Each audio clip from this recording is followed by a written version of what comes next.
चैतन्य दिसणार नाही आज.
म्हणजे खूप मोठा वाटतोय. ते बंद आहे ना, बंद राजा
शरण शरण हनुमंता शरण शरण हनुमंता आय भक्तीच्या वाटा आय भक्तीच्या वाटा भजला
गेले 8 दिवस आपण नवविधा भक्ती बघतोय. आज आपल्याला बघायचे ती कळसाध्याय असणारी आत्मनिवेदन भक्ती. आत्मनिवेदन भक्ती यांनी ज्ञानाची प्राप्ती होते. 9वी भक्ती तिचं नाव आहे आत्मनिवेदन भक्ती. आपण या नवविधा भक्ती बघितल्या त्याच्यामध्ये आपल्याला असं दिसतं की भक्तीने भगवंत वश होतो हे एकच त्या सगळ्या भक्तींचं सार आपल्याला जाणवतं. की तुम्हाला आचरण चांगलं आहे का? व्याधाला काय होतं हो आचरण, पण तरी सुद्धा व्याधाला भगवंत महादेव प्रसन्न झाले. कुब्जेला काय रूप होतं का हो, पण तरी सुद्धा भगवान श्रीकृष्ण तिला प्रसन्न झालेले आहे. ध्रुव बाळ प्रल्हाद बाळ यांचं काय वय होतं का हो, तरी सुद्धा त्यांनी भगवंत आपलासा केला भक्ती. विदुराला काय जात होती हो, गणिकेला काय जात होती, कान्होपात्र आहे, पिंगला आहे. म्हणजे भगवंत भक्तीनी हे काही बघत नाही, जात बघत नाही, रूप बघत नाही, श्रीमंती बघत नाही, वय बघत नाही, फक्त तो त्याचा भाव बघत असतो. म्हणून कुठल्याही भक्तीनी आपल्याला भगवंताची प्राप्ती करून घेता येते. म्हणून एका श्लोकामध्ये असं म्हटलंय, श्रवण हरी कथेचे कीर्तनी गात जावे, स्मरण करुणी स्मरण चरण सेवा अर्चनी ते भजावे, नमन करुणी दास्ये आत्मनिर्मळपणाचे, करती करती सारे भावले त्यात सारे, भगवान गोपाल कृष्ण महाराज की जय. म्हणजे श्रवण करा, श्रवण करुणी हरिकथेचे कीर्तनी गात जावे. म्हणजे श्रवण करा, कीर्तन करा, स्मरण चरण सेवा अर्चनी ते भजावे. म्हणजे चरण सेवा म्हणजे पादसेवन, दास्य, नंतर अर्चन भक्ती, सख्य भक्ती आणि शेवटची आत्मनिवेदन भक्ती ही त्यातल्या त्यात श्रेष्ठ सांगितलेली आहे. मग नवमी करा तुम्ही नवमी करा असं समर्थ म्हणतात.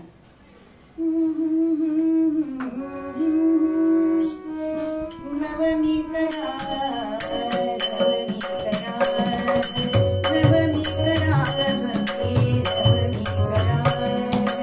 अष्टमी बरी नवमी बरी अष्टमी बरी नवमी बरी नवमी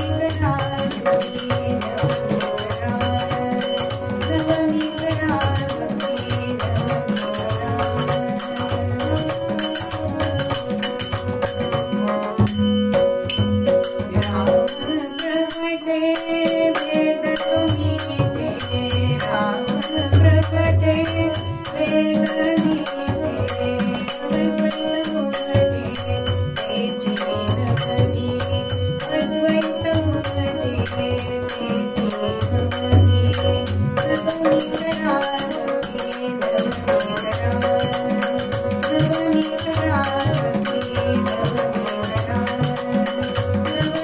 करा भक्ती नवमी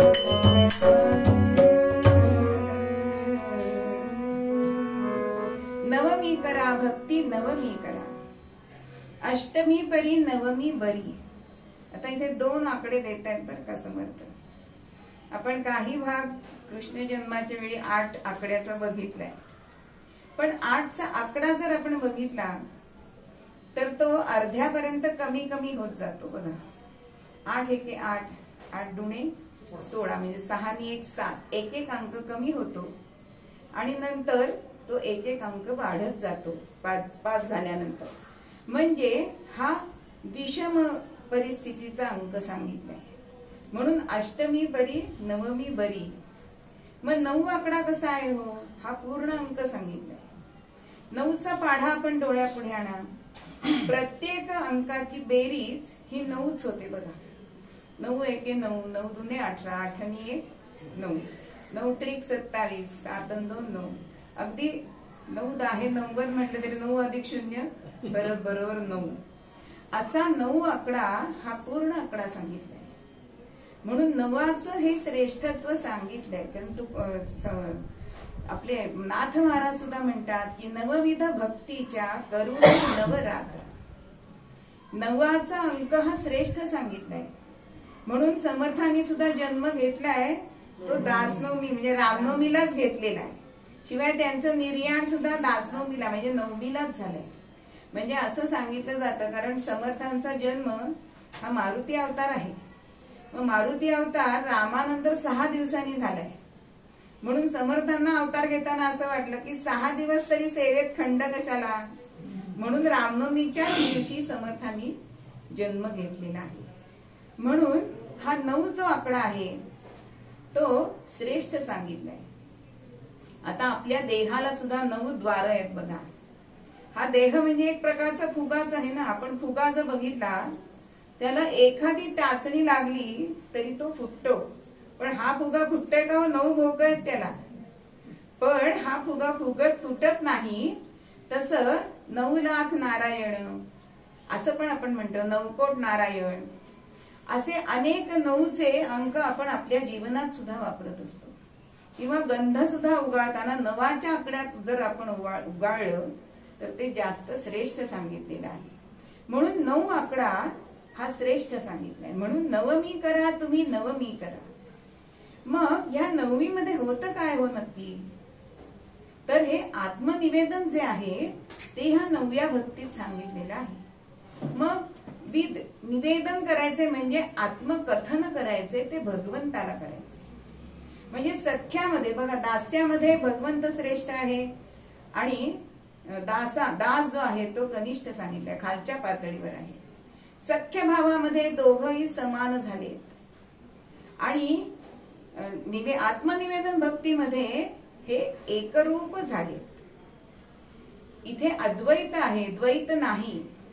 म्हणजे जो आपण भाव बघितला आपुला तो देव एक करून घ्यावा त्याच्यामध्ये आपण बघितलं की 3 प्रकार आहेत की मी देवाचा आहे, मी तोच देव आहे आणि मीच देव आहे. ही जी अवस्था आहे ती आत्मनिवेदन भक्तीमध्ये आहे. मग आत्मनिवेदन भक्तीमध्ये आपल्याला नक्की करायचंय काय? ही आत्मनिवेदन भक्तीचे लक्षण पहावे आपणासी आपण. आपलं आधी आत्मनिरीक्षण आपण करायचंय आणि भगवंताला सर्वस्व द्यायचंय.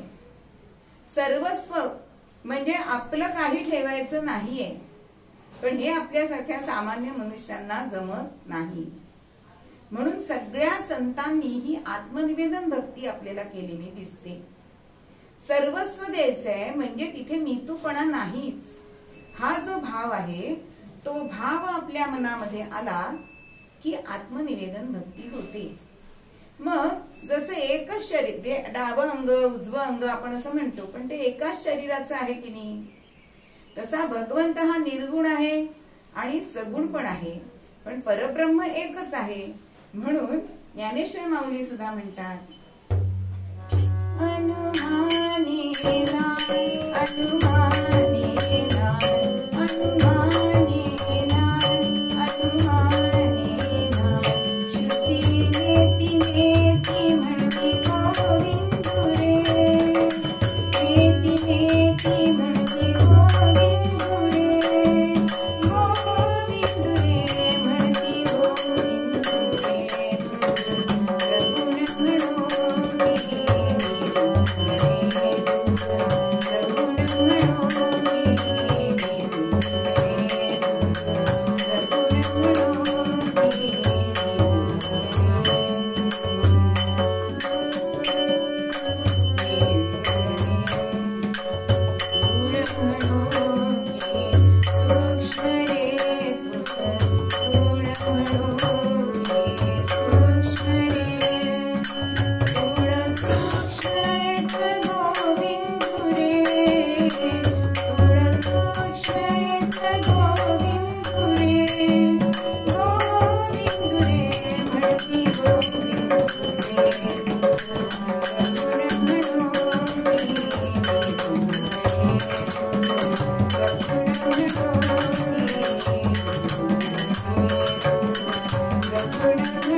तुझं सगुण म्हणू की निर्गुण रे, तू दोन्ही एकच आहेस.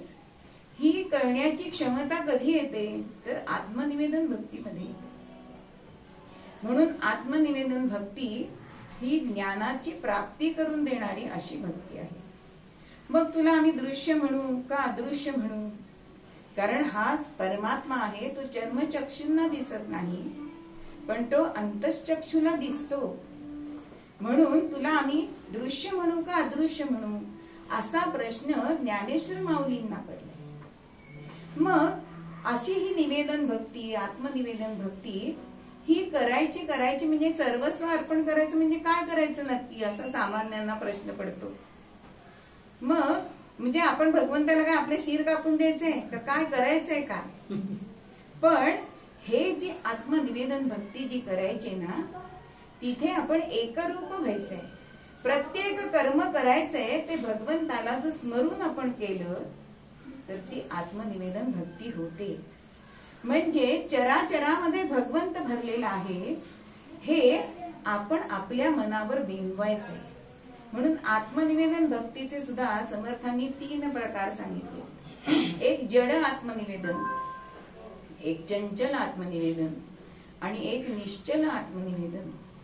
मग जड म्हणजे काय की फक्त मी आणि माझं हे तुझं आहे एवढं सांगणं म्हणजे हे जड आत्मनिवेदन आहे. मग चंचल आत्मनिवेदन म्हणजे मनाला पुन्हा पुन्हा समजावं लागतं, कारण मन चंचल आहे ना.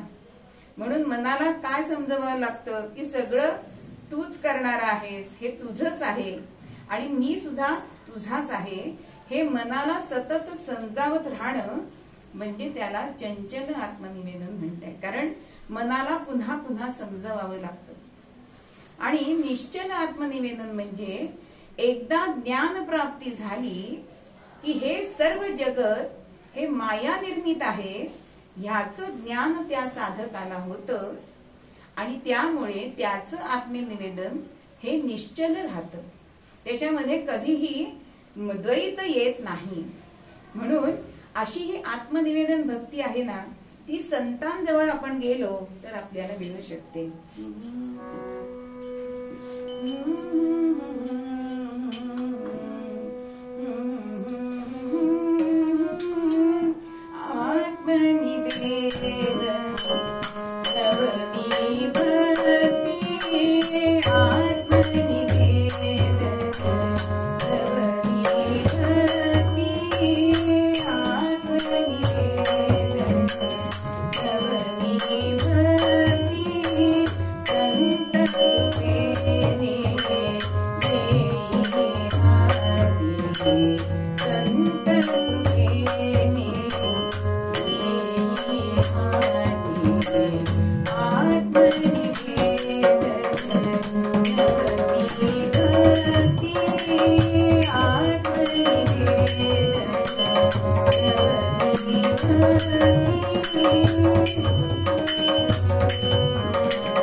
आत्मनिवेदन नववी भक्ती संत कृपेने येई हाती.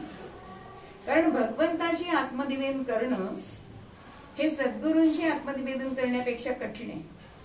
म्हणून सद्गुरूंशी जर आपण आत्मनिवेदन केलं तर त्यांच्या कृपेने आपल्यालाही आत्मनिवेदन भक्ती ही सहज जमू शकते. म्हणून नीतूपणा जिथे उरतच नाही तिथे एकरूपतेची प्रचिती येते. आपणच भगवंत आहोत. म्हणजे याचं उत्तम उदाहरण म्हणजे ज्या वेळेला दुर्योधनाकडे कृष्ण शिष्टाईसाठी आलेला होता त्यावेळी तिथे त्यांनी भोजन घेतलं नाहीये आणि विदुराकडे गेले. विदुर घरी नव्हते. विदुरांची पत्नी तिथे होती आणि भगवंत आलाय ह्या आनंदामध्ये चौरंग मांडलाय पण चौरंगावर स्वतः बसली आहोत. भगवंताला केळी द्यायची म्हणून केळी घेतलीये पण साल सोलतीये साल भगवंताला देते आणि केळी आपण खाते. म्हणजे मीतूपणा जिथे उरत नाही ना असं जिथे भक्ती होते तिला आत्मनिवेदन भक्ती असं म्हटलं जातं. म्हणजे ज्या वेळेला विदुर घरी आले तेव्हा म्हणतात भगवंता तू तरी तिला सांगायचंस. पण तिचा भावच इतका श्रेष्ठ होता की भगवंत म्हणतोय मला साल दिली तरी चालतील. अशी एकरूपता ही तिथे आली पाहिजे. किती एकरूपता असावी म्हणजे समर्थांच्या गडावरती एक रामदासी होते आणि त्यांचा नेहमी असा कडक शिस्त असायची. ते कधी समाधीला स्नान घालताना सगळ्यांना सांगायचे की पाण्याला हात घालून बघा समर्थांना भासता कामा नये. म्हणून पाण्यामध्ये विसावण घालून मगच ते समाधीवर गरम पाणी घालत असत. किंवा एकदा पूजा करताना एका साधकाचा कापराची वडी खाली पडली आणि ती पादुकांवर पडली. आता त्या साधकाच्या मनाला असं झालं की माझ्यामुळे सद्गुरूंचे पाय पोळले गेले. हा विचार त्यांच्या मनाला इतका डाचत होता की शेवटी पूजा झाल्यानंतर त्यांनी कैलास जीवन घेतले आणि त्या पादुकांना लावले. म्हणजे आपल्याला जसं भाजल्यानंतर त्रास होतो तसा त्रास माझ्या सद्गुरूंना झालाय कारण पादुकेवरती कापूरच पडलाय चुकून. म्हणजे हा जो भाव आहे ना तो भाव म्हणजे आत्मनिवेदन भक्ती आहे. म्हणून जेव्हा जेव्हा आत्मनिवेदन भक्ती आपल्यामध्ये मुरते त्यावेळी काय होतं काही लक्षणं दिसतात का तर तो साधक असतो तो भक्त असतो तो दास असतो तो क्रोधरहित होतो. त्याला कधी राग येत नाही, हे पहिलं लक्षण आहे. आपल्याला सारखा राग येत असतो क्षणाक्षणाला. अहो रिक्षा उशिरा आले की राग येतोय, इथे यायला ट्रॅफिक लागला तरी राग येतो, ते हातात आहे का? पण आपल्याला सतत राग येत असतो. म्हणून पहिलं लक्षण आत्मनिवेदनीचं असं सांगितलेलं आहे की त्याचा राग हा शांत झालेला आहे. म्हणून त्यानंतर त्याला चराचरामध्ये भगवंत दिसत असतो. कुठलीही गोष्ट केली तरी त्याला असं वाटतं की आपण भगवंतासाठीच करतोय. म्हणून त्यांची कल्पना कशी होते की हे विश्वची माझे घर. पण काही लोक कसे म्हणतात, हे विश्वची माझे घर म्हणून तिकीट न काढता जर रेल्वेत बसलं तर चालेल का? जर टीसीला तुम्ही सांगितलं की हे विश्वच माझं घर आहे म्हणजे ही गाडी माझी आहे, नाही चालणार. की तुमची मनोवृत्ती व्हायला पाहिजे, तरच तुम्हाला ही आत्मनिवेदन भक्ती करता येणार आहे किंवा तुमच्या हातनं ती घडतीये असा त्याचा अर्थ आहे. म्हणून कोणालाही मन न दुखवणं हा सुद्धा त्या साधकाचा एक गुण आहे. की सहज जाता जाता सुद्धा परोपकार करणं हे आत्मनिवेदन भक्तीचं लक्षण सांगितलेलं आहे. मग अशी आत्मनिवेदन भक्ती ही करणं हे अत्यंत कठीण आहे. पण आपण ह्या 9 पायऱ्या चढत चढत जेव्हा जातो तेव्हाही प्राप्त सुद्धा होऊ शकते. म्हणून एका ठिकाणी असं म्हटलेलं आहे,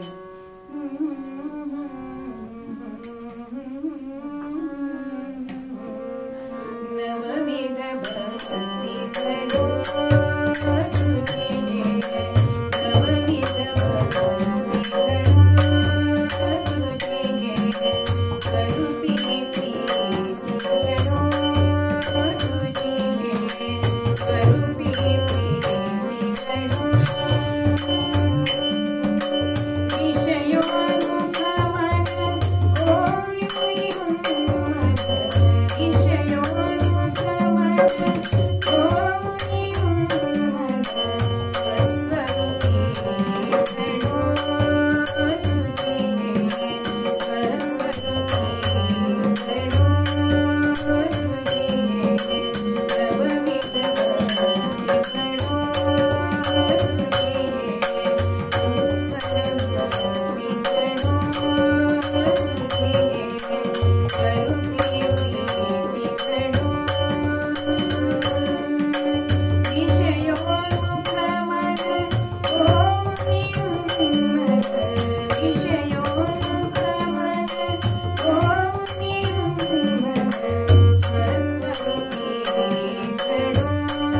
भगवंताकडे मागायचं.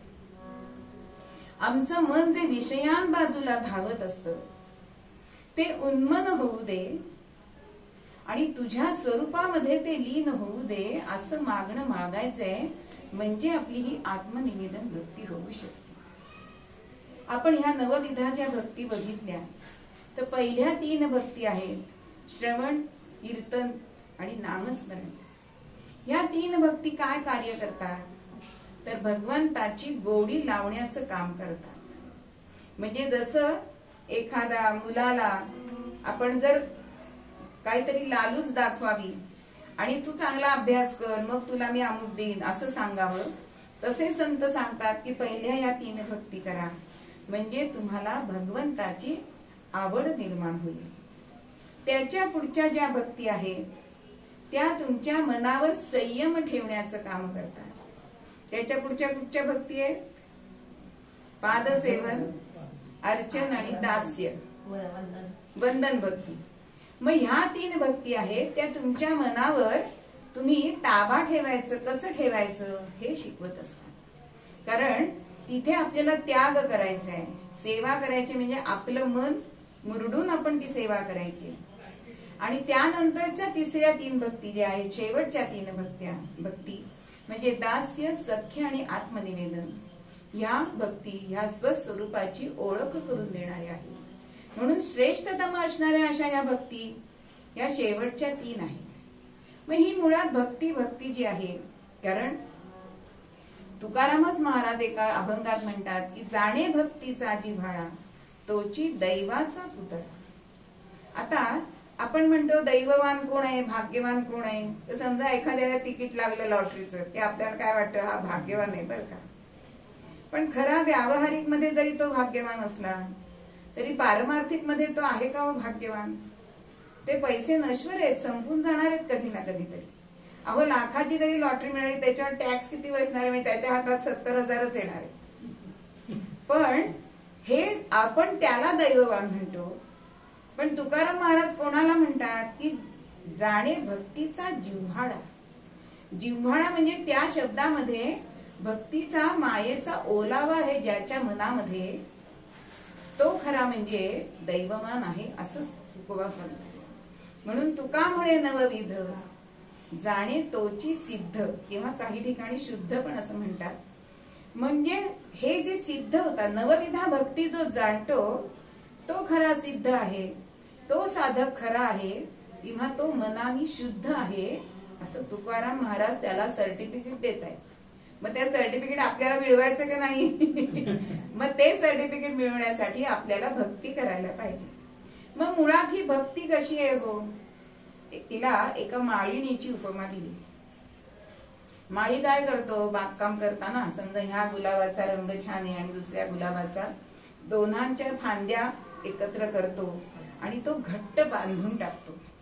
म्हणजे परजीवी जी फांदी आली आहे तिला मुख्य फांदीचा रस मिळतो आणि ती जगते. तसं ही भक्ती जी माळीण तिला म्हटलंय. मग ही कोणाचं कलम करते हो, तर ही कलम करते जीवाचं आणि शिवाचं. म्हणजे जीवाचं आणि शिवाचं हे कलम करणारी अशी ही भक्ती आहे.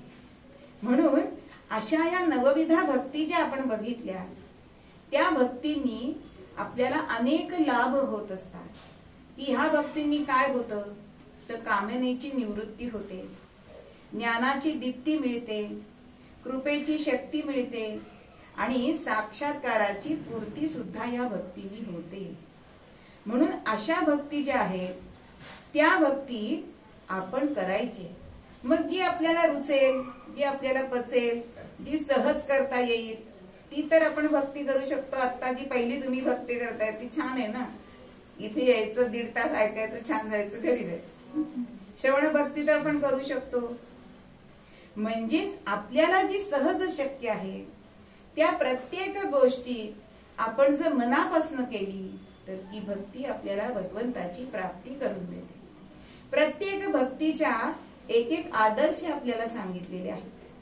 की श्रवण भक्ती कशी करावी, तर परीक्षित राजासारखी करावी. परीक्षित राजाने 7 दिवसामध्ये भगवंताची प्राप्ती करून घेतलेली आहे.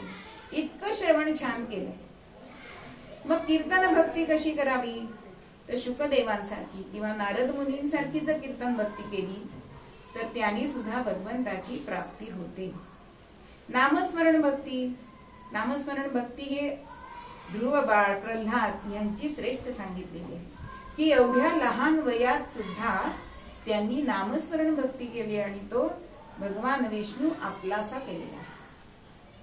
त्यानंतर येते ती पादसेवन भक्ती.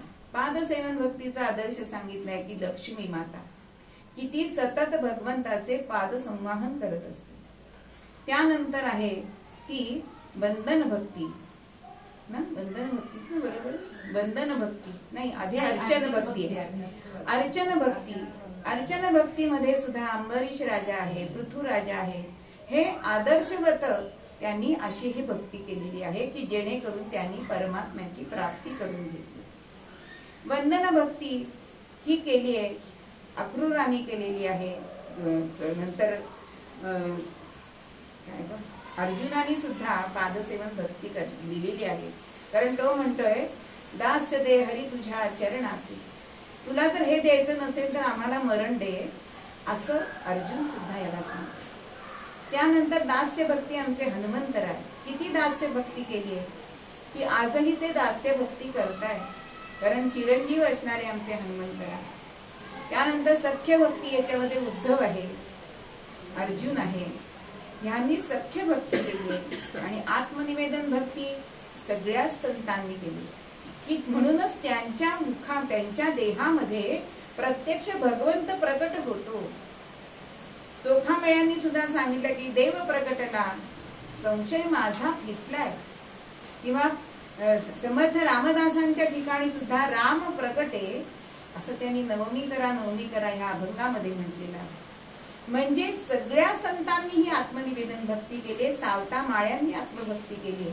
म्हणून त्यांच्या हृदयामध्ये भगवंत लपायला आला, नाही तर त्याला लपायला जागा नव्हती का हो दुसरी. पण माझा हा भक्त श्रेष्ठ कसा आहे हे सगळ्यांना कळवण्यासाठी भगवंत ह्या लीला करत असतो. म्हणून अशी ही भक्ती करताना आत्मनिवेदन भक्ती करा, कुठलीही भक्ती करा, पण भक्ती करा. आणि इतर मार्गांपेक्षा भक्ती मार्ग हा सोपा सांगितलेला आहे. ते आपण बघितलेलं आहे की सोपा इतका सोपा आहे, पण तरी सुद्धा सोपा असलं तरी त्यातल्या त्यात सोपा आहे बरं का. भक्ती खूप सोपी नाहीये, कारण भक्तीसाठी मनाची धारणा असायला लागते, ती भक्ती करायची इच्छा असायला पाहिजे, स्वतःची इच्छा स्वयं इच्छा असायला पाहिजे, स्वयं प्रेरणा असायला पाहिजे, तरच ही भक्ती आहे. पण इतर मार्गांपेक्षा कर्म मार्ग, योग मार्ग, ज्ञान मार्ग याच्यापेक्षा ही भक्ती मार्ग हा सोपा सांगितलेला आहे. पण तरी सुद्धा भक्ती ही सुळावरची पोळी असं तुकोबाच एका ठिकाणी म्हणतात. म्हणजे ती कठीण पण आहे, पण त्यातल्या त्यात सोपा मार्ग कुठला आहे तर भगवंताचा प्राप्ती करण्याचा, तर हा भक्तीचा मार्ग सांगितलेला आहे. मग जीवाशिवाचं जर कलम व्हायला हवं असेल तर आपल्याला ही भक्ती माळीण आपल्या बागेमध्ये आणायला पाहिजे आणि तिच्याकडून आपल्या जीवाशिवाचं हे कलम करून घ्यायचंय आणि आत्मनिवेदन भक्ती करायची. म्हणजे चराचरामध्ये जो भगवंत आहे तो आपल्याला दिसला पाहिजे. मग तो प्राण्यामध्ये असो नाहीतर कशामध्ये सुद्धा असला, निर्जीव मध्ये सुद्धा भगवंत असतोच ना. म्हणून निर्जीवात्मा सुद्धा भगवंत बघण्याची जी दृष्टी आहे ती दृष्टी आत्मनिवेदनामध्ये येते. म्हणून प्रत्यक्ष भगवंताशी संवाद साधणं आणि तो एकरूपच होऊन जाणं, म्हणजे भृशुंड ऋषी इतके त्या भगवंताशी एकरूप झाले गणेशाशी की त्याला त्यांचं रूप आलं त्यांना, म्हणजे गणेशासारखी त्यांना सोंड उत्पन्न झाली. म्हणजे अशी आत्मनिवेदन भक्ती करावी, आपण भगवंतच होऊन जावं, अशी श्रेष्ठ असणारी ही नववी भक्ती सांगितली आहे. म्हणून तिला कळस भक्ती असं म्हटलेलं आहे. जसं मंदिराचा कळस हा श्रेष्ठ असतो, ज्यावेळी आपण वारीला जातो त्या आषाढी एकादशीला कोणालाही दर्शन आतमध्ये होईलच असं नाही, कारण खूप गर्दी असते. मग त्यावेळी आपण कसं करतो की कळसाचं दर्शन घेतो, कारण भगवंतांनी सुद्धा सांगितलंय की मी कळसावर येणार आहे. म्हणून ते जसं कळसाचं दर्शन श्रेष्ठ आहे, तशी नववी भक्ती जी सांगितली आत्मनिवेदन भक्ती, ती भक्ती अत्यंत श्रेष्ठ सांगितलेली आहे. म्हणून मूळ पद्यामध्ये आपल्याला, कारण समर्थ तुकाराम महाराजांचा हा अभंग असला आणि सांगणारे आमचे मारुतीराय असले, ते अत्यंत समर्थ आहेत भक्ती सांगायला, पण अशा भक्ती विचारणारे सुद्धा तेवढेच समर्थ आहेत. त्यांनी सुद्धा नवविधा भक्ती आपल्या आयुष्यामध्ये केलेल्या आहेत तुकोबांनी. स्वतःच नामस्मरण मोठ्यांनी ऐकणं ही त्यांची श्रवण भक्ती आहे. स्वतः ते कीर्तन करत होते, ही कीर्तन भक्ती आहे. बाबाजी वैद्य, बाबाजी काय त्यांच्या गुरूंचं नाव बाबाजी वैद्य आहे, स्वरूपानंदांचे आहे, बाबाजीच नाव आहे. त्यांची मानसपूजा त्यांनी, म्हणजे ती अर्चन भक्ती केली आहे. सख्य भक्ती कोणाशी केली आहे? वृक्षवल्ली अभासोयरी वनचरी, अहो त्यांच्याशी सख्यत्व त्यांनी केलंय. म्हणजे तुकोबांच्या जीवनामध्ये सुद्धा आपल्याला नवविधा भक्ती दिसतात. म्हणून नवविधा भक्ती स्वतः करून सुद्धा विचारायला जायचंय, हा मोठेपणा आपल्यामध्ये येणार आहे का? नाहीतर आपल्याला त्या याची गोष्ट माहितीये, मला माहितीये, एका नवीन जोडप्याला एका आजींनी बोलवलेलं असतं आणि पुरणपोळी केलेली असते, तर त्या नवऱ्याला खूप आवडते आणि म्हणतो त्या आजींकडनं पुरणपोळी शिकून घे बरं, आणि 2-4 मित्र माझे यायचे तेव्हा तू कर. ती म्हणते बरं, आणि ती जाते विचारायला आणि आजींना विचारते पुरणपोळी कशी करायची हो? आजी म्हणतात पहिल्यांदा डाळ घे हरभऱ्याची, ते मला माहिती, मग तेवढ्याच गुळ घे, ती शिजत लाव, ते मला माहिती, बरोबरी गुळ घे, ते मला माहितीये. त्याच्यात थोडी साखर घाल म्हणजे लवकर आळतं बरं पुरण. मी रेसिपी नाही सांगत आहे. आणि ते मला माहितीये, ते मला माहितीये. आता आजी म्हणतात तू सगळंच माहिती तर कशाला आली असं मनात म्हणतात बरं. आणि मग त्या कशा लाटायच्या वगैरे सांगितल्या आणि मग सांगितलं त्या द्रोणात भरून वाढाव्या, सर्व कराव्या. झालं. हिला वाटलं आपल्याला आता आजींनी सगळंच सांगितलंय. आणि संध्याकाळी पतीचे मित्र आलेत आणि सगळ्यांना द्रोणात पोळ्या वाढले. अगं तू पुरणपोळ्या करणार होतीस ना, मग द्रोणात अशा असतात का? म्हणजे आपल्याला जर माहित नसलं तर जो समोरचा सांगतोय त्याचं नीट ऐकलं पाहिजे. पण तुकोबांचं हे श्रेष्ठत्व आहे की त्यांनी ह्या नवविधा भक्ती करून सुद्धा त्या हनुमंतरायांना ते विचारतायत की म्हणजे माझ्यामध्ये काही कमी राहिलंय का? इतकं विचारण्याचं सामर्थ्य आणि मोठेपणा हा तुकोबांसाठी आहे. किंवा तुकोबांनी ते आपल्यासाठी विचारले, कारण आपल्या सामान्यांना ते कळत नाही, मग ते आपल्याला कळाव्यात म्हणून त्या तुकोबा हनुमंतरायांना शरण जात आहेत आणि ते त्यांना विचारतायत की काय नवविधा भक्तीच्या वाटा आहे त्या आम्हाला विशद करून सांगा. म्हणून विचारणार सुद्धा सामर्थ्यवान आणि सांगणारा सुद्धा सामर्थ्यवान अशा या नवविधा भक्ती आपण ऐकल्या. म्हणून मूळ पद्यामध्ये आजची निवेदन भक्ती ही हनुमंतरायांनी तुकोबांना सांगितली ती अशी सांगितली.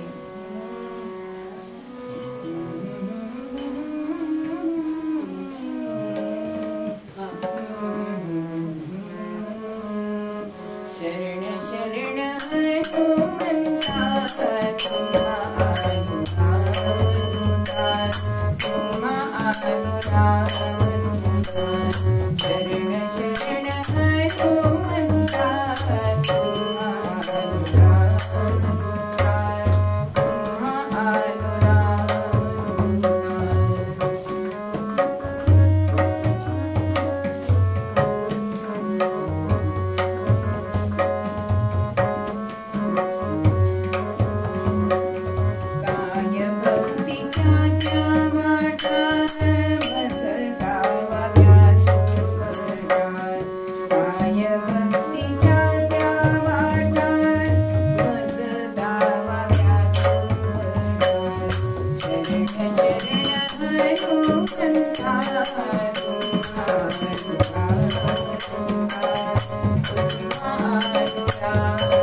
एकदा भजन करूया.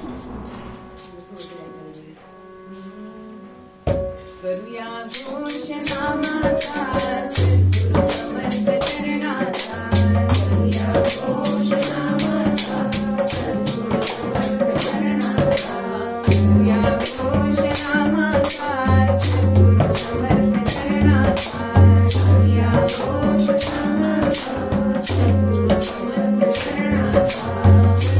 घोष नामाचा सद्गुरु समर्थ चरणाचा. करूया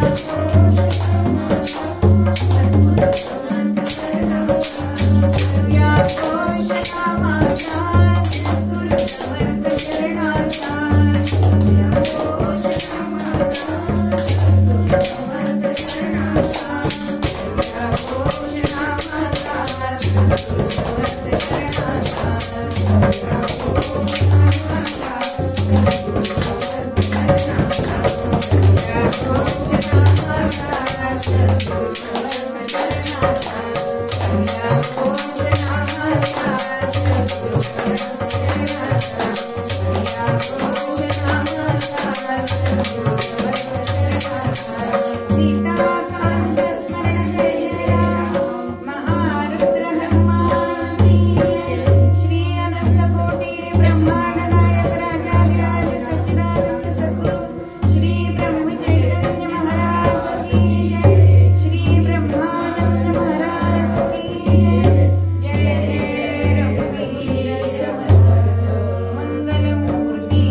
आत्मनिवेदन भक्तीसाठी आदर्श धरलाय तो बलिराजाचा.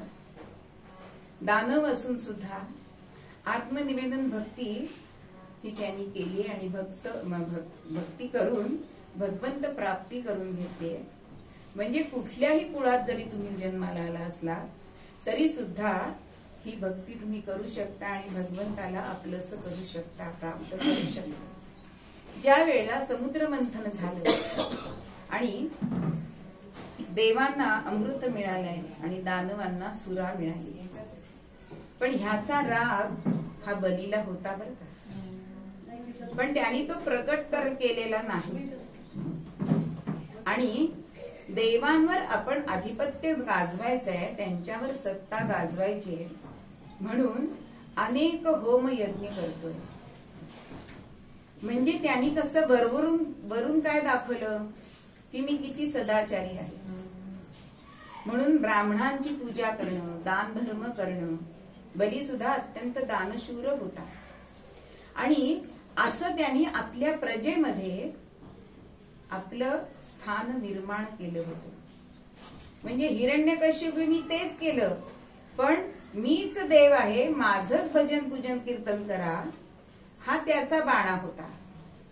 पण बलीनी काय केलं की मी तुमच्यासारखाच वागणार आहे, पण आपल्या म्हणजे जनतेच्या मनामध्ये त्यांच्या मनामध्ये स्थान निर्माण करण्याचं सामर्थ्य हे बळीमध्ये होतं.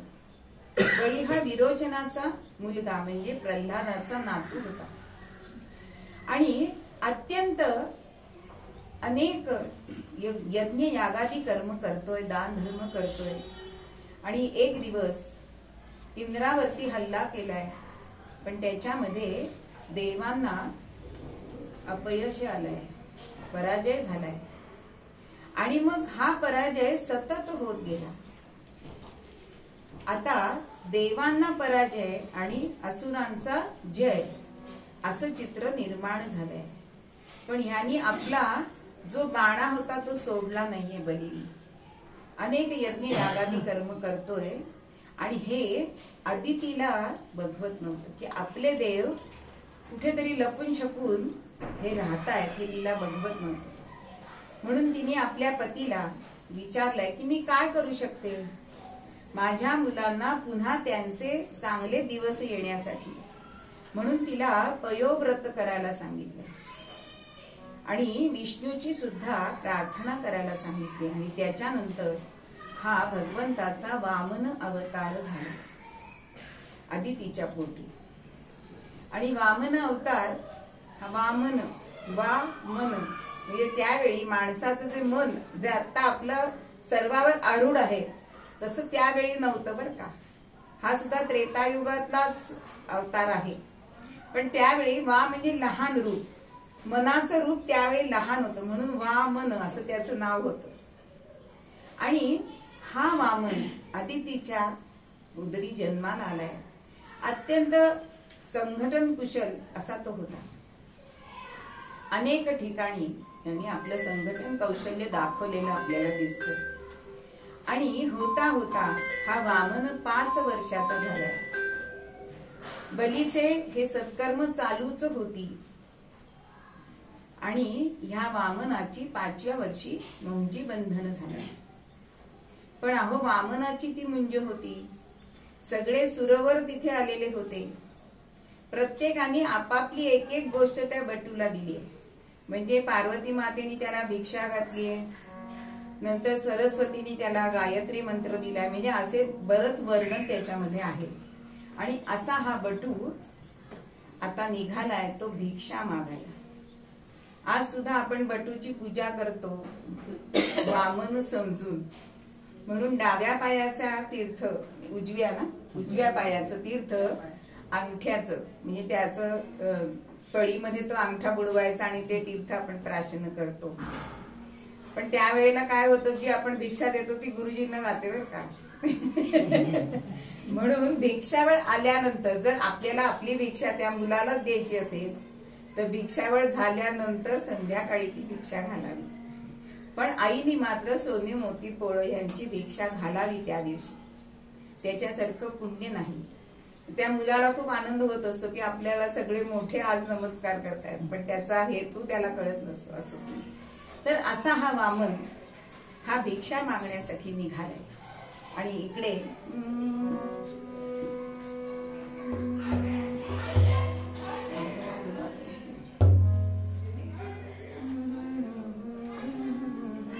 नर्मदाच्या तटी हो करीतो बली यागतो नर्मदेच्या तटाकी घाली आहुती त्यात शुक्र त्या आहुती घाली वामन पाहून देखिला आगमन त्याचे झाले हो त्या क्षणी हो. अहो त्या वामनाला त्या यज्ञाच्या ठिकाणी येताना ह्या बलिराजाने बघितलंय. आणि नर्मदा किनारी हा यज्ञ याग चाललेला होता. त्याच्यामध्ये आहुती म्हणजे त्याचे गुरु जे शुक्राचार्य ते आहुती घालत होते. आणि अकस्मात हा वामन तिथे आलाय आणि त्याला बघितलंय मात्र. आणि ह्या बलिराजाला असं वाटतंय की आपल्या सुखाचा ठेवाच येतोय. म्हणजे शेवटी तो भगवंत आहे. भगवंताकडे कोणाचंही मन आकृष्ट होणार तसं ह्या बलीचं सुद्धा मन हे तिथे आकृष्ट झालंय. आणि त्यांनी तेथे त्याला बोलवलंय. आता त्याची पत्नी होती बलीची. ती बलीची पत्नी विंध्याचली तिचं नाव. तिला सुद्धा त्या मुलाला असं बघून वाटलं की ह्याला आपण स्तन्य द्यावं. 5 वर्षाचा होता हो. आणि ही तिला उत्पन्न झालेली इच्छा. आणि ज्या वेळेला म्हणजे पुढच्या सांगायची राहून जाईल म्हणून मी आत्ताच सांगते की ज्या वेळेस बलीला भगवंतांनी पाताळामध्ये ढकललं, आपल्या पतीचा खाली म्हणजे ऱ्हास केला म्हणून तिला रागवलीये, म्हणून मारून टाकावं अशी पण इच्छा तिला झाली. आणि म्हणून पूतनेचा जो आहे अवतार तो विंध्याचळीचा अवतार आहे. म्हणून तिने स्तन्य पण दिलं आणि मारायला पण आली होती. आता हा वामन तिथे आलाय आणि तिथे बटू रूपात आल्यामुळे ब्राह्मण रूप हा मुद्दाम का घेतलाय, कारण ब्राह्मणाला भिक्षा मागता येते म्हणून भगवंतांनी ब्राह्मणाचा हा अवतार घेतलेला. आणि तिथे आल्यानंतर अत्यंत आनंद झालेला असा हा बलिराजा त्याची पाद्य पूजा करतोय. आता ओळखलंय हे शुक्राचार्यांनी की हा साधा सुद्धा बटू नाही. म्हणून ते बलिराजाला सांगताय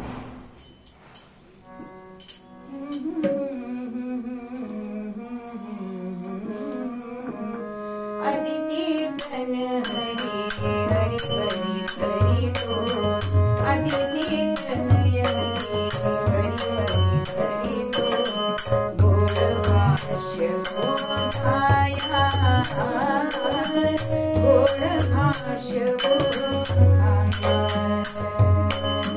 अदिती तनय हरी हरी हरी हरी गोडभाष्य बोधाया गोडभाष्य बोधाया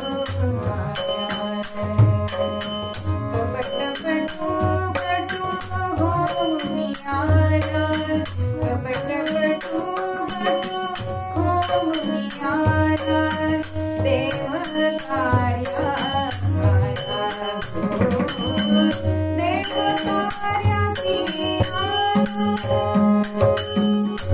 शुक्राचार्य सांगताय तू ह्याला दान देऊ नकोस, की हा साधा सुद्धा नाहीये, हा प्रत्यक्ष अदिती तनय हरीच आहे. तो वरवर गोड बोलतोय पण कपट मनामध्ये घेऊन आलाय.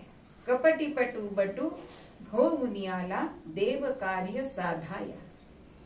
हे देवांचं कार्य साध्य करण्यासाठी हा बटू वेशामध्ये आलाय. आणि तेव्हा शुक्राचार्यांना हा बळीराजा म्हणतोय की मी ह्याला जे हवंय ते भिक्षा देणारच आहे. आणि तुम्ही तर म्हणताय की भगवान विष्णू आले, मग असा याचक कधी येणार माझ्या घरी? म्हणजे हे माझं भाग्य आहे की विष्णूंना सुद्धा माझ्या दारात, जो त्रिलोकाचा स्वामी आहे तो माझ्या दारात आलाय, याच्यासारखं भाग्य कुठचं? म्हणून तुम्ही जरी मला सांगितलं की हा विष्णू आहे त्याला दान देऊ नकोस, तो कपटाने आलाय, देव कार्य करायला आलाय, तरी सुद्धा त्याला जी भिक्षा हवी आहे ती मी देणार. म्हणून त्या बटूची पाद्यपूजा केली आणि त्याला विचारणा केली की काय देऊ तुला? तर तो म्हणतोय माझ्या पायाचे मी 3 पावलं मला भूमी हवी आहे. तर बलिराजा आश्चर्यचकित होतो की अरे एवढा मी दाता बसलाय आणि तू 3 पावलं फक्त मागतोयस, अजून काही तुला मागायचं असेल तर मागून घे. तो म्हणतोय मला 3 पावलंच दे जमीन. आणि तेव्हा संकल्प सोडायचाय म्हणून झारीतनं पाणी घालायला आले. तेव्हा शुक्राचार्य झारीच्या मध्ये बसलेत बरं की ह्यांनी दान देऊ नये. कारण ते शुक्राचार्य राजाला सांगतायत बलिराजाला की दान धर्म कसा करायचा असतो.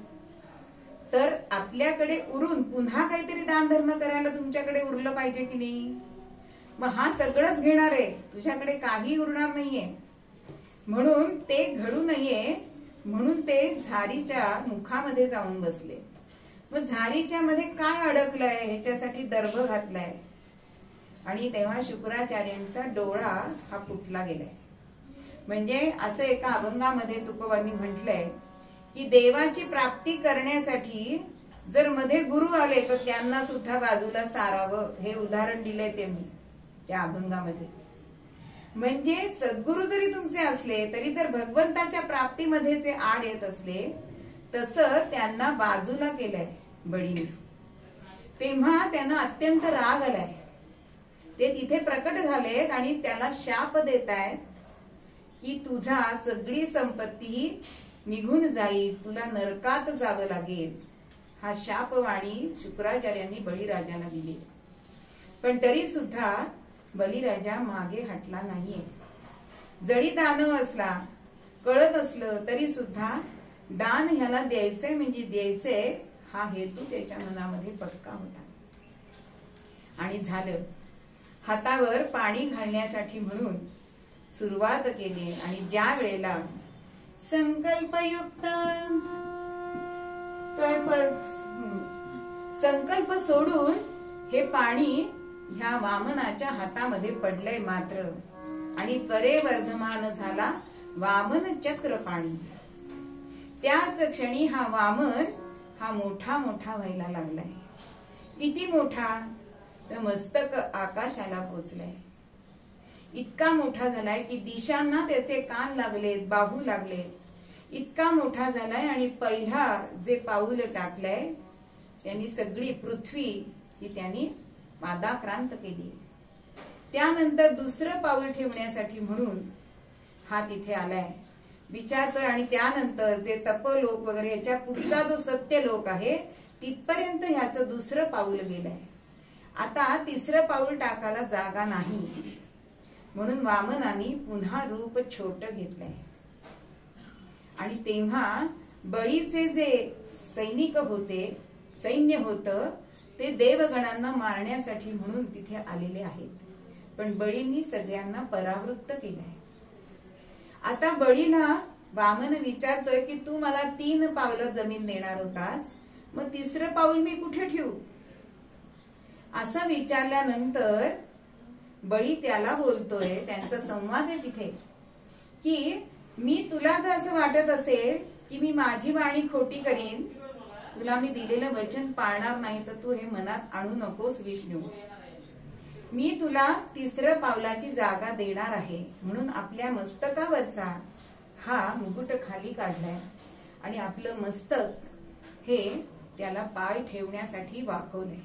म्हणजे शरणागती पत्करलीये आणि भगवंतानी तिसरं पाऊल ह्या बळीच्या मस्तकावर ठेवलंय आणि त्याला पाताळामध्ये किंवा सुतल असं त्याचं नाव दिलेलं आहे, तिथे त्याला पाठवलंय. पण भगवंतानी शरणागताला आल्यानंतर त्याला सुद्धा अभिवचन दिलंय. काय दिलंय? की जे देवादिकांना सुद्धा तो लोक अप्राप्य आहे, तो तुला मी देतोय आणि तिथे तू तुझ्या सगळ्या आप्तगणांबरोबर तू राहू शकतोस, अनेक वर्ष राज्य करू शकतोस. आणि त्यानंतर सगळ्या देव ऋषी, कारण देव तिथे गण जमलेलेच होते. आणि मग काय झालं? हो, स्तविती बलिते सुरतो, अहो सगळे जण बलीचं स्तवन करायला लागले देवगण. का? त्यांनी भगवंताला दिलेलं वचन पाळलंय म्हणून त्याच्यावर पुष्पवृष्टी झाली. आता काही ठिकाणी असं म्हटलं जातं की देवानी फसवून त्याच्याकडनं ही सगळी भूमी घेतली. पण फसवलं होतं का? हो, शुक्राचार्यांनी सांगितलं होतं ना विष्णू आहे म्हणून. जाणूनही हरितो तरी सुद्धा संपूर्ण जी आपली विपुल संपदा होती ती त्यांनी अर्पण केले हर्षे. म्हणून देवगणांनी त्याची स्तुती करून त्याच्यावर पुष्पवृष्टी केलेली आहे. म्हणजे ही खरी आत्मनिवेदन वृत्ती आहे की भगवंताला सगळंच द्यायचंय. मग ह्या शरणागतीने भगवंत प्रसन्न झाले आणि भगवंत म्हणतात तुला काय हवंय? तेव्हा तो म्हणतोय माझ्या दाराशी द्वारपाल म्हणून राहा. म्हणून भगवंत द्वारपाल झाले. म्हणून भगवंत म्हणतायत की तुला मी द्वारपाल झाले की माझं दर्शन तुला दररोज घडेल. आणि असं सांगितलं जातं की आता द्वारपाल भगवंत झाले, मग जगाचा व्यापार कोण करणार? म्हणून रुक्मिणी मातेला प्रश्न पडलाय, लक्ष्मी मातेला, रुक्मिणी मातेला. आणि म्हणून ज्या वेळेस रक्षाबंधन येतं त्यावेळेस राखी घेऊन बलीकडे बांधायला येते लक्ष्मी. आणि रक्षाबंधनाच्या दिवशी ती राखी बांधते आणि भाऊ काहीतरी बहिणीला भेट देतो. तेव्हा बली लक्ष्मीला विचारतो की काय हवंय तुला? तेव्हा ती म्हणते यांची सुटका कर, द्वारपाल म्हणून ठेवल्यास का? आणि म्हणून बलीनी त्याला सांगितलंय की तू जाऊ शकतोस. म्हणून चातुर्मासामध्ये फक्त देव तिथे द्वारपाल असतो आणि नंतर तो स्वधामाशी जातो. म्हणजे आजही चातुर्मासात आता सुद्धा भगवंत द्वारपाल म्हणून बलीच्या दाराशी आहे. म्हणून अशी ही कथा बलीची की ज्यांनी आत्मनिवेदन भक्ती केली आणि त्या भगवंताला आपलंस करून घेतलं. शरणागत होणं, सर्वस्व देणं ही आत्मनिवेदन भक्ती आहे.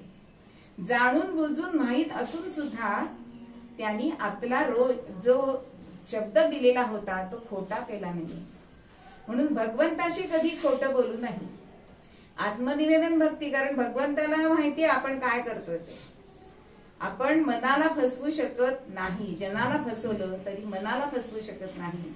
म्हणून भगवंताला सुद्धा आपण फसवू शकत नाही. म्हणून भगवंताशी जे काही आहे ते खरं आत्मनिवेदन करावं, त्याच्याशी बोलावं, त्याला सर्व सांगावं. मग चूक असेल तरी सांगा, चांगलं असेल तरी चांगला सांगा. तुमच्या हातनं परोपकार झाला असेल तरी सांगा, एखाद्याचं मन मोडलं गेलं असेल तरी सांगा. आणि मग ते मन मोडलं असेल तर आपण त्याला समजावायला पण जायला पाहिजे त्याच अधिकाराने. म्हणून सगळ्या भक्तीमध्ये आत्मनिवेदन भक्ती ही श्रेष्ठ सांगितली आहे, कारण तिथे सर्वस्व द्यायचं आहे. सर्वस्व देणं हे अत्यंत कठीण सांगितलेलं आहे. आपण सर्व देतो पण स्व देत नाही, हेच सामान्य माणसाची चूक आहे. पण आत्मनिवेदन भक्तीमध्ये ही दानव कुळामध्ये जन्मून सुद्धा ही बलीनी आत्मनिवेदन भक्ती केली आणि भगवंताची प्राप्ती करून घेतली. आणि तो दिवस होता तो बलिप्रतिपदेचा. म्हणून त्यावेळी सुद्धा बऱ्याच ठिकाणी म्हणजे शेतकऱ्यांकडे तरी शेणाचा बलीची पूजा केली जाते. म्हणजे तो दिवस आपण बलिप्रतिपदा म्हणून साजरा केला जातो. म्हणून आजही आत्मनिवेदन भक्ती करणारा बली आपण त्याची पूजन करतो. मग आपण सुद्धा जर एखाद्या भक्तीमध्ये आदर्शवत ठरायचं असेल मग कुठलीही भक्ती घ्या, पण आपण परमोच्च ध्येय जर साधायचं असेल तर कुठलीही भक्ती करा जी सहज जमेल, जी आपल्याला आवडेल, सोसेल, रुचेल, शरीराला सहन होईल अशी भक्ती करा. आणि ह्या नवविधा भक्तीच्या मार्गातून आपण भगवंताची प्राप्ती करून घेऊया. आणि हेच आपल्याला मूळ पद्यामध्ये तुकोबांना मारुतीराय सांगतायत की नवविध भक्ती ही तुम्ही करा. म्हणजे तुमच्या मनामध्ये भक्तीचा जिव्हाळा असला, ओलावा असला तर भगवंत तिथे येतोच येतो. म्हणून मूळ पद्यामध्ये आपल्याला तुकोबा सांगतायत.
झालेली कीर्तन सेवा सद्गुरूंच्या चरणी अर्पण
आहे